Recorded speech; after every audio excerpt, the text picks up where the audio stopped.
அருமறை முதல்வனை ஆழி மாயனைக் கருமுகில் வண்ணனை கமலக் கண்ணனை திருமகள் கேள்வனை தேவதேவனை இதுபத முளரிகள் இறைஞ்சி ஏத்துவம். ஆன்மலாபம். பகவத்கீதையின் ஸ்லோகங்களின் தமிழ் அர்த்தத்தை நாம் சிந்தனை செய்து கொண்டிருக்கின்றோம்.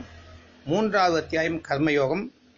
ஸ்லோகங்கள் 21 பகவான் உபதேசிக்கின்றார். தொடர்ந்து, மேலோர் எதை எதை செய்கின்றனரோ அதையே மற்ற ஜனங்கள் செய்கின்றார்கள். அன்றியும் அந்த மேலோர் எதனை பிரமாணமாக கொள்கின்றார்களோ அதனையே உலகம் அனுசரிக்கின்றது. இது ஸ்லோகம். சென்ற ஸ்லோகத்தில் ஜனகர் முதலானவர்கள் கர்மங்களை செய்தார்கள், ஆனால் நடுநிலையில் நின்று செய்தார்கள் என்று பகவான் சொன்னார். இங்கேயும் மேலோர் எதை செய்கின்றார்களோ அதையே மற்ற ஜனங்கள் செய்கின்றார்கள் என்றும் சுட்டிக்காட்டுகின்றார். ஜனகர் முதலானவர்கள் ஞானம் அடைந்தவர்கள். ஞானம் பெற்ற பிறகும் கர்மங்களில் ஏன் ஈடுபட வேண்டும் என்று சந்தேகம் வரும். மோட்சத்திற்கு சாதனமான ஆத்ம ஞானத்தை பெறுவதற்கு வேண்டிய தகுதியை அடைவதற்கே ஒருவன் கர்மத்தில் ஈடுபட வேண்டும் என்று கூறப்பட்டது. அப்படியென்றால் ஞானத்தை பெற்ற பிறகும் கூட ஏன் கர்மத்தில் ஈடுபட வேண்டும், கர்மத்தை செய்ய வேண்டும்? ஜனகர் முதலானோர் ஞானத்தை பெற்று விட்டார்கள் என்றால் அவர்கள் கர்மங்களை தொடர்ந்து போய்விருக்க வேண்டும் அல்லவா? இல்லை என்கிறார் கிருஷ்ணர். தமது பிராரப்தத்தின்படி, அதாவது எந்த பூர்வ கர்ம பலன்கள் அவர்களுக்கு இந்த பிறப்பை தந்தனவோ அதன்படி இந்த பிறப்பில் அவர்களால் செய்யப்பட வேண்டிய கர்மங்களை ஞானத்தை பெற்ற பின்பும் அவர்கள் செய்து கொண்டிருந்தார்கள். ஞானம் கிடைத்த பின் செயல்கள் தானாக நிகழ்கின்றன.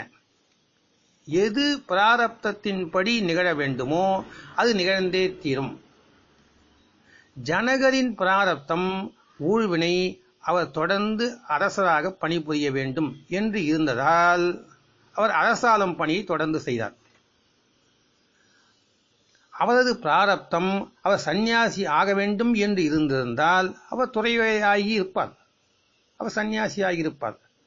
ஆதலால் ஞானியான பின் ஒருவர் கர்மங்களை துறப்பதோ அதில் ஈடுபடுவதோ அவரவர் ஊழ்வினைகளை பொறுத்தது. ஞானத்தை பெற்ற பின் ஒருவர் விருப்பு வெறுப்புகளினாலோ கர்மங்களாலோ பந்தப்படுவதில்லை என்பதால் கர்மங்களில் ஈடுபடலாமா கூடாதா என்ற கேள்விக்கே இடமில்லை. ஏனென்றால் அவர்கள் விருப்பு வெறுப்புகளிலோ அதாவது கர்மத்தின் பந்தத்திலோ அவர்கள் ஈடுபடுவதே கிடையாது. அது அவர்களை பற்றுவதில்லை. விருப்பு வெறுப்பு இல்லாதவர்கள். ஞானியின் வாழ்க்கை சுறுசுறுப்பானதாக அமைகிறதா அல்லது துறவு வாழ்க்கை அமைகிறதா என்பது அவருடைய பிராரப்தத்தின்படி அமைகிறதே தவிர ஞானியின் விருப்பு வெறுப்புகளால் அமைவது அல்ல. மோட்சம், ஞானம் இவற்றுக்கான ஆசைகளும் கூட போய்விடுகின்றன ஞானிக்கு. ஏனென்றால் இவைகளை அவர் அடைந்தாகிவிட்டது. கர்த்தா என்பவன் இல்லாததால், அதாவது செய்பவன், நான் செய்பவன் என்ற எண்ணமே இல்லாததால் அவருக்கு செய்ய வேண்டியவை என்பதும் இல்லை, செய்யக்கூடாதது என்பதும் இல்லை. ஆதலால் அவர் கர்மத்தில் ஈடுபடலாம், கர்மத்தை செய்யாமலும் இருக்கலாம். தன் மனதில் பிராரப்த வசத்தினால் என்ன தோன்றுகிறதோ அதன்படியே அவர் செயல்படுகின்றார். ஞானம் உதயமான பின் ஞானி தன் சங்கல்பத்தை உபயோகம் செய்வதில்லை. அவர் தன் வாழ்க்கையை பிராரப்தத்தின் கையில் விட்டுவிடுகின்றார். பிராரப்தத்தின் கையில் தன் வாழ்க்கையை ஒப்படைக்கின்றார் என்றால் அது முடியாததால், இயலாமையால் அல்ல, மாறாக அவருடைய மனப்பக்குவமே இதற்கு காரணம். பிராரப்தத்திற்கு மற்றொரு பெயர் ஈஸ்வர இச்சை. ஈஸ்வரன் என்பது கடவுள் என்று பொதுவாக சொல்லப்படுகின்ற பெயர். ஈஸ்வர இச்சை. நடப்பது அனைத்தும் ஈஸ்வர இச்சை என்று தன் இச்சையை அதில் நுழைக்காமல் ஞானி செயல்படுகின்றார். நடப்பது நடக்கட்டும், இறைவன் விருப்பம் எதுவோ அது நடக்கும் என்று இருந்து விடுவார். ஞானியின் பிராரப்தம், அதாவது ஈஸ்வரன் இச்சை அவர் கற்பிக்க வேண்டும் என்றிருந்தால் அவர் சாஸ்திரம் கற்பிக்கிறார். அவர் தனியாக அமைதியாக அமர வேண்டும் என்று இருந்தால் அவர் அப்படி அமர்கிறார். அவர் அரசாள வேண்டும் என்று இருந்தால் அரசாள்கிறார். இங்கு ஜனகர் அரசர் என்பதாலும் அவர் ஞானி என்று கருதப்பட்டதாலும் அவரை உதாரணமாக காட்டுகின்றார் கிருஷ்ணர். ஜனகர் அரசர் என்பதால் அவருக்கு அரசாங்க பொறுப்புகள் அதிகம். இப்பொழுதைய அரசாட்சி போன்று கற்பனை பண்ணிக்கொண்டால் அவருடைய போன்கள் விடாமல் அடித்துக் கொண்டிருக்கும். பல பிரச்சனைகளோடும் மனுக்களோடும் அவரை காண பலர் வந்து கொண்டே இருப்பார்கள். நாட்டின் வரிகள், பற்றாக்குறைகள், எதிரிகளின் தொல்லைகள், நீதி வழங்குதல், இப்படி பல பொறுப்புகள் அவரை சூழ்ந்து கொண்டிருந்திருக்க வேண்டும். ஆயினும் அவருடைய வினைப்பயன் அது என்பதால் அவர் தன் நாட்டை அரசாண்டார். இங்கு அர்ஜுனுடைய பிராரப்தம் இந்த யுத்தத்தில் பங்கு கொள்வது. இதை அறிந்திருந்த கிருஷ்ணர் அவனை கர்மத்தில் ஈடுபடச் சொன்னார். அர்ஜுன் இந்த யுத்தத்தை தீர்மானிக்கவில்லை. இந்த யுத்தத்தை நிறுத்த அவன் பாடுபட்ட போதிலும் யுத்தத்தை தவிர, போரை தவிர வேறு வழி இல்லை என்ற நிலைமைக்கு தன் பிராரப்தத்தினால்தான் அவன் தள்ளப்பட்டான். இந்த நிலைமைக்கு வந்தபின் அர்ஜுனனுடைய கடமை போர் செய்வது தான் என்று ஆயிற்று. ஜனகர் முதலானோர் ஞானிகள் என்றால் அவர்கள் தன் பிராரப்தத்தின்படி செயல் புரிந்து கொண்டிருந்தார்கள். அவர்கள் ஞானிகள் அல்ல என்றால் அவர்கள் கர்மயோகத்தில் ஈடுபட்டுக் கொண்டிருந்தார்கள். கடமைகளை செய்வதனால்தான் ஞானம் பெற முடியுமே அன்றி கடமைகளிலிருந்து விட்டு ஓடுவதால் அல்ல என்பதை பகவான் இங்கு சுட்டிக்காட்டுகின்றார். அர்ஜுனா, உன்னை நீ ஞானி என்று எண்ணிக்கொள்வதால் நான் கர்மங்களை செய்யப் போவதில்லை என்று நினைக்கிறாயா? ஞானி கர்மங்களை செய்யக்கூடாது என்ற எந்த விதியும் இல்லை.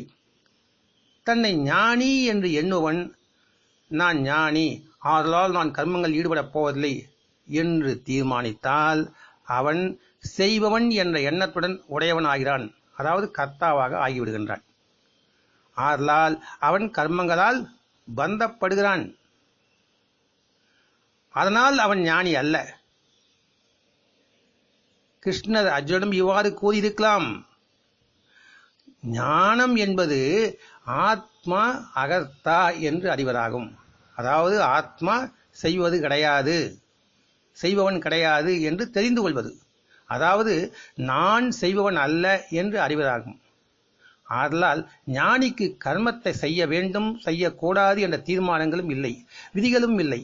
ஆதலால் ஒருவர் ஞானி என்றாலும் அவர் நான் கர்மங்களில் ஈடுபட மாட்டேன் என்று சொல்ல வேண்டிய அவசியம் இல்லை.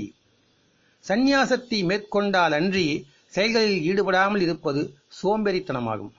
சந்நியாசத்தை மேற்கொள்வதற்கு மனம் அதற்கான பக்குவத்தை பெற்றிருக்க வேண்டும். மேலும் உன் பிராரப்தம் உன்னை இந்த சூழ்நிலையில் நிறுத்தியிருக்கிறது. இங்கு என்ன செயல்பட வேண்டுமோ அதை நீ செய்ய வேண்டும் என்று கிருஷ்ணர் கூறியிருக்கலாம். இப்பொழுது அவசரமான காலகட்டம், எதிலும் வேகத்தை விரும்புவது இந்த காலம். எங்காவது போக வேண்டியது நேர்ந்தாலும் உடனே போய் சேர என்ன வழி என்றோ, எதையாவது அடைய வேண்டுமானாலும் உடனே அப்பொழுதே கிடைக்க என்ன வழி இருக்கிறது என்றோதான் எல்லோரும் எண்ணுகின்றார்கள். உணவு கூட ஆற அமர்ந்து சாப்பிடுவதை தவிர்க்கின்றார்கள். ஃபாஸ்ட் ஃபுட் வந்துவிட்டது. பொறுமை, பின்பற்ற வேண்டிய நெறிமுறைகள், சிரத்தையுடன் செயல்படுவது போன்றவற்றை மக்கள் விரும்புவதில்லை. பலன் உடனே கிடைத்துவிட வேண்டும் என்றே எண்ணுகின்றார்கள். எழுத்தாளர் ஒருவரின் வாழ்வில் நடந்த நிகழ்ச்சி நினைவுக்கு வருகிறது. அவருக்கு ஜோதிடத்தின் பேரில் நம்பிக்கை கிடையாது. ஜாதகத்தை காண்பித்து எந்த ஊரில் கேட்டாலும் சரியான பலன் சொல்லி அவர் கேட்டதே கிடையாது. அதனால் நம்பிக்கை போய்விட்டது. அவருக்கு ஒரு சமயம் கன்னியாகுமரி பக்கம் போக நேர்ந்தது. நண்பர்களுடன் சுற்றுலா சென்றார். அங்குள்ள கிராமத்தில் ஒரு ஜோதிடர் மெத்த படித்தவர், அதிகம் படித்தவர், அனுபவசாலி. அவரிடம் கேட்டு பாருங்கள் என்று நண்பர்கள் வலியுறுத்தினார்கள். சரி, அரை மனதோடு ஒப்புக்கொண்டார். அந்த எழுத்தாளர் தன்னுடைய ஜாதகத்தை காண்பித்தார். அந்த ஜோதிடர் வாங்கிக் கொண்டு ஒரு வாரம் கழித்து வந்து பார்க்குமாறு சொன்னார். அவருக்கு ஒன்றும் புரியவில்லை. எல்லா ஜோதிடர்களும் அப்போதே பலன் சொல்கிறார்களே, இவர் ஒரு வாரம் கால அவகாசம் கேட்கிறாரே என்று நினைத்து கொண்டு சரி பார்க்கலாம், என்னதான் ஆகிறது என்று நண்பர்களோடு ஊருக்கு திரும்பினார். ஒரு வாரம் கழித்து அந்த ஜோதிடரை போய் பார்த்தார். ஜோதிடர் எழுத்தாளருடைய வாழ்க்கையில் நடந்தவற்றை அப்படியே புட்டு புட்டு வைத்தார். எதிர்காலத்தை பற்றியும் கூறினார். எழுத்தாளருக்கு ஆச்சரியம் தாங்க முடியவில்லை. இது எப்படி தாங்கள் மட்டும் சரியாக கூற முடிகின்றது என்று கேட்டார். ஜோதிடர் சொன்னார், ஒரு ஜாதகத்தில் பாவச்சக்கரம், நவாம்சம் மற்றும் பாவஸ்புடம் உட்பட 56 கட்டங்கள் போட்டு ஷட்பல நிர்ணயம் உட்பட அசுபபலம் சுபபலம் கணித்து ஆய்வு செய்து பலனை சொன்னால் கண்டிப்பாக சரியாக இருக்கும். பாவச்சக்கரத்தில் ஒரு ராசியில் கிரகம் இருக்கும். கிரகஸ்புடம் பாவஸ்புடம் கணித்தால் அதே கிரகம் அடுத்த அல்லது அதற்கு முந்தைய ராசியில் மாறி அமைவதற்கு வாய்ப்பு இருக்கிறது. அந்த நேரத்தில் பலன் மாறும். இதற்குத்தான் ஒரு வாரம் கேட்டேன் என்றார். இப்பொழுது ஜாதகத்தை பார்த்ததும் பலன் சொல்கிறார்கள். எப்படி 100% சரியாக வராது. தவிர வந்தவனிடம் ஒரு வாரம் அவகாசம் கேட்டால் உடனே ஜாதகத்தை பிடுங்கிக் கொண்டு மற்றொரு ஜோதிடம் சென்று விடுவான். அவசரம். இதன் காரணமாக பல இயக்கங்கள் ஆன்மீகத்தில் உயர்ந்த நிலையை 7 நாட்களில் 2 வாரங்களில் போதிக்கிறோம் என்று போட்டி போட்டுக் கொண்டு களம் இறங்கியிருக்கின்றன. பச்சை காய்களை மட்டும் உணவாக உண்ண வேண்டும், காய்கறிகளை மட்டும் உணவாக உண்ணுங்கள் என்று சில நிபந்தனைகள் விதிக்கின்றார்கள். சில பிராணாயாம பயிற்சிகளை சொல்லிக் கொடுத்து பணம் ரூபாய் 600 700 என்று வசூல் செய்கின்றார்கள். பணம் கொடுத்து விட்டால் ஞானம் வந்துவிடுமா? தீட்சை பெறும் பயிற்சியாளருக்கு இந்த யோக முறை சரிப்பட்டு வருமா, தியான நிலை எட்டிவிடுமா என்றெல்லாம் சிந்திப்பதில்லை. பலன் ஏற்படாமலா அவ்வளவு பணம் வசூலிக்கின்றார்கள் என்று சமாதானம் செய்து கொண்டு விளம்பரத்தை பார்த்து மக்கள் களம் இறங்கி விடுகின்றார்கள். ஒவ்வொரு மனிதனுக்கும் ஒரு தனித்தன்மை இருக்கிறது. அந்த தனித்தன்மை எதுவென்று எவரும் அறிய முயற்சி செய்வது இல்லை. அதில்தான் லயம் ஏற்படும். அந்த தனித்தன்மை அறிந்து கொண்டால் அதில்தான் நம்முடைய மனம் ஒன்றும். தன் மனம் எந்த மார்க்கத்தில் லயிக்கிறது என்பதை கண்டறிய வேண்டும். அப்போதுதான் அதிவிரைவில் ஆன்மீக முன்னேற்றம் ஏற்படும். தனது தனித்தன்மைக்கு ஏற்றதாக அந்த மார்க்கம் அமையுமா என்பதை யாரும் கவனிப்பதில்லை. தனித்தன்மையுடன் சுய இயல்புடன் இசைந்து போகாத மார்க்கத்தை கடைபிடிப்பதாலேயே ஆன்மீகத்தில் நாட்டம் கொண்டு முயற்சித்தாலும் முழுமையான பலன் கிட்டுவதில்லை. யாராவது ஞானம் தியானம் இவற்றை தருகின்றேன் என்றால் உடனே நம்பி அவர்கள் பின்னால் சென்று விடுவதை காண்கின்றோம். அதற்கு அதிக தொகை வசூலித்தால் அந்த பணத்தை நிச்சயம் பலன் இருக்கும் என்று நம்புகின்ற மக்கள் இருப்பதாலேயே இந்த இயக்கங்கள் எல்லாம் நடமாடிக்கொண்டிருக்கின்றன. நமக்கு எந்த மார்க்கம் சிறந்தது என்று தேடி முயற்சி செய்து கண்டுபிடிக்காமல் பெரியவர்கள் மகான்கள் பின்பற்றிய வழியில் அவர்களைப் போலவே மாற வேண்டும் என்று நாம் தேர்வு செய்கின்றோம். நம்முடைய சுதர்மம் சுயல்புக்கு ஏற்ற வழியே முன்னேற்றம் அடைய உதவும். நம்முடைய இயல்புக்கான வழிதான் நமக்கு உதவும் என்பதை மறந்து விடுகின்றோம். இதைத்தான் பகவான் குறிப்பிடுகின்றார். ஜனங்கள் மேலோர் எதை செய்கின்றார்களோ அதனையே நாங்களும் செய்ய வேண்டும் என்று சொல்கின்றார். ஆனால் உண்மையான தாற்பயத்தை அறியவில்லை. ஆத்மார்த்த பாவனையை கொண்டு வரவில்லை. புத்தர் துறவு பூண்ட போது ஆயிரக்கணக்கானோர் துறவியானார்கள். புத்தருக்கு கிடைத்த ஞானோதயம் அவர்களுக்கு உண்டாகவில்லை. மகாவீரர் துறவத்தின் போதும் இதுவே நடந்ததாம். புத்தர் மகாவீரருடைய ஆத்மார்த்த பாவனை, ஆத்மார்த்த செயல், ஆத்மார்த்தமான எண்ணம் இவைகள் இல்லாமல் அவர்களை காப்பிடித்து துறவரம் மட்டும் மேற்கொண்டதால் அந்த மக்களுக்கு ஞானம் ஏற்படவில்லை. பெரியவர்கள் மகான்கள் தெரியாமலா செய்கின்றார்கள்? அவர்களுக்கு புரியாதா?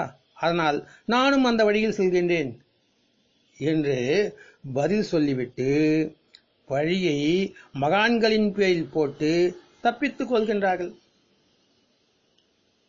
கிரிவலம் வந்தார்கள் மகான்கள். மக்கள் புத்தகத்தில் படித்தார்கள், மகான்கள் கூட கிரிவலம் வந்தார்கள் என்று. ஆனால் எந்த பாவனையோடும் கிரிவலம் வந்தார்கள் என்பதை காண்பதில்லை. தாங்களும் மலையை சுற்ற ஆரம்பித்து விட்டார்கள். கூட்டம் கூட்டமாக அவசரமாக கடமையே என்று சுற்றுகின்றார்கள். ஆனால் அடைந்த விஷயம் என்ன என்று அவர்களுக்கு தெரியவில்லை. அதனாலேயே பகவான் அர்ஜுனனிடம் சொல்லுகின்றார், உன்னுடைய சுய இயல்பை தெரிந்து கொண்டு நடந்து கொள், நீ கர்மத்தை செய்கின்றார். அர்ஜுனன் ஒரு தனி மனிதன் அல்ல, ஒரு சமுதாய தலைவன் என்பதால் அவன் இது என் தனிப்பட்ட வாழ்க்கை, என் தனிப்பட்ட முடிவு, இதில் யாருக்கும் சம்பந்தம் இல்லை, இதில் யாரும் தலையிட முடியாது என்றெல்லாம் கூற முடியாது. ஏனென்றால் ஒரு சிரேஷ்ட புருஷன் தான் விரும்பினாலும் விரும்பாவிட்டாலும் அவனை தலைவனாக ஏற்றுக்கொண்டவருடைய வாழ்க்கைக்கு அவன் பொறுப்பு ஏற்கின்றான். அதனால் அவனுடைய செயல்களின் விளைவுகள் அவனை மட்டுமின்றி அவனை வழிகாட்டியாக கொண்டவர்களையும் பாதிக்கின்றன. அர்ஜுனா, ஆகையால் நீ நிலைமையை தீர ஆலோசித்து முடிவு செய்ய வேண்டும். உன் கடமையை நீ செய்யத் தவறினால் மக்களுக்கு தவறான வழியை காட்டியவன் ஆவாய். ஆனால் கடமையை செய்யும் போது நீ ஞானியாக இருந்தால் உன் பிராரப்தத்தின்படி நடக்கிறாய். ஞானம் பெற வேண்டியவனாக இருந்தால் அது யோகமாகி ஞானம் அடைய உனக்கு உறுதுணை புரியும். எவ்விதத்திலும் கடமையை செய்வதில் உனக்கு நஷ்டமில்லை என்று பகவான் கூறுகின்றார். மேலும் தன்னையே உதாரணமாக காட்டியும் கடமையை செய்ய வேண்டிய அவசியத்தையும் பகவான் விளக்குகின்றார். தொடர்ந்து பார்க்கலாம். ஓம் தத்சத் ஸ்ரீ கிருஷ்ணாய பரபிரம்மணே நமக.